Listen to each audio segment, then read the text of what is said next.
This screencast is going to be about ion formation and ionic compounds with a short review of the periodic table unit at the beginning.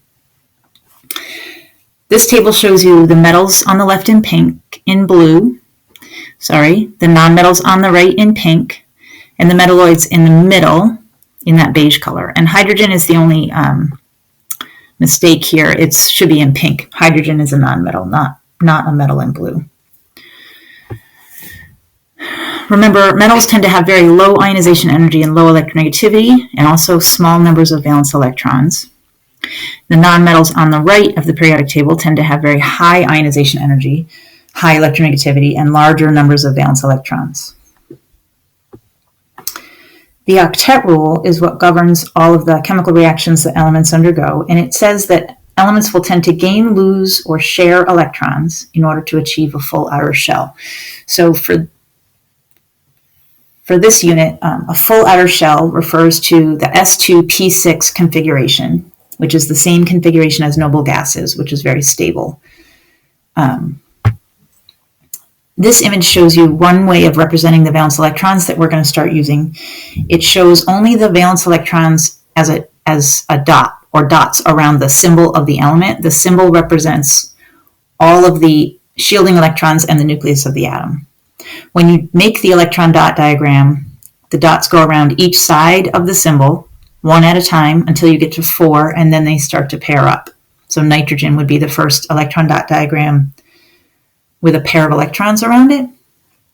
And then it doesn't matter which side the pair or the single electrons land on, as long as they have the right numbers.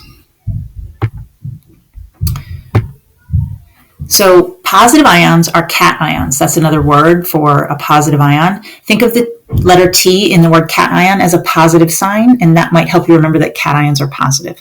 Metals are the elements that form positive ions on the periodic table, and again, it's because of their low ionization energy and low electronegativity and low numbers of valence electrons that they form positive ions, because it's much easier for them to lose electrons chemically than to gain electrons. So this example is sodium. The neutral atom has 11 protons and 11 electrons and no charge, or what we call a charge of 0, or neutral. The ion has 11 protons and 10 electrons, so it has a net charge of +1. It's a cation, but it has now a full valence shell because the valence shell that had 1 electron in it is now empty. So any element with a similar electron configuration, like the alkali metals, will always form +1 ions. So this table just shows you a summary of the elements that will form positive ions. The alkali metals, along with hydrogen, will form +1 ions. The alkaline earth metals in group 2A will be +2 ions. And then aluminum and gallium, which is right below aluminum, tend to form +3 ions. They're metals with 3 valence electrons. The transition metals will form positive ions, but they don't always have the same charge, so we're just going to leave it at that for now, and we'll come back to the transition metals later in this unit. So negative ions are anions.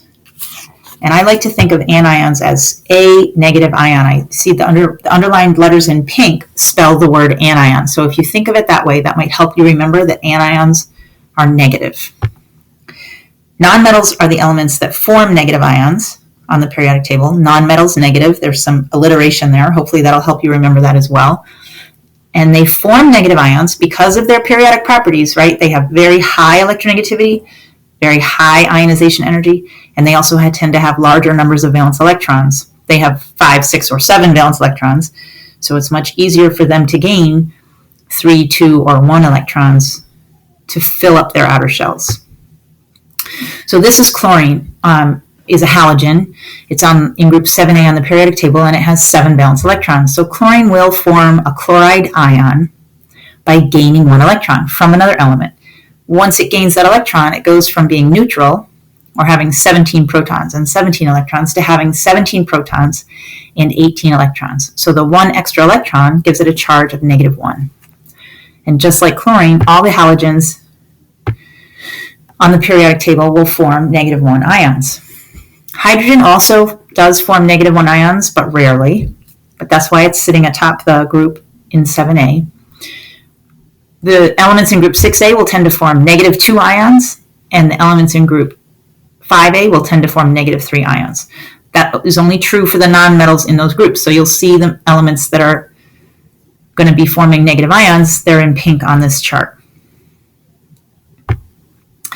So the ionic bond is the electrostatic attraction between a positive ion and a negative ion.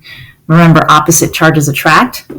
So this example is with lithium, a +1 ion, and fluorine, a -1 ion. The electron has left lithium and gone to fluorine. That's how the ions form. But the bond is actually the attraction between the oppositely charged particles. Here's another example of an ionic bond between sodium and chlorine. Sodium forms a +1 ion, remember, by losing its valence electron. Chlorine picks it up to form a negative ion.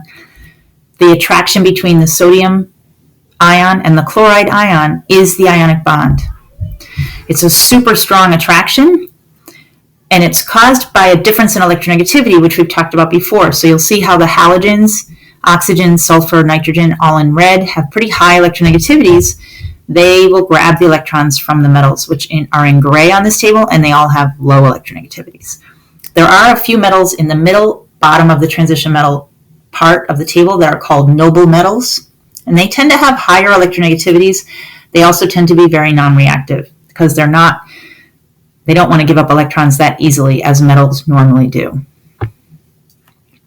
So the ionic compound, once it forms, is electrically neutral. So for every positive ion, there has to be a negative ion so that there's no net charge. An ionic compound is represented by what's called a formula unit, which is the lowest whole number ratio of ions in an ionic compound. And every ionic compound can be represented by a chemical formula and a chemical name.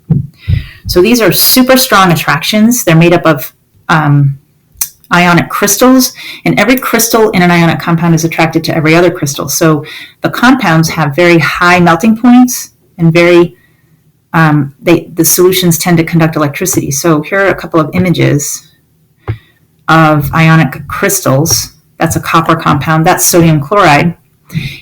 And just so you have some idea of the properties of these compounds, when we get into naming them and writing the formulas in the next unit, you'll have a picture of what these compounds look like.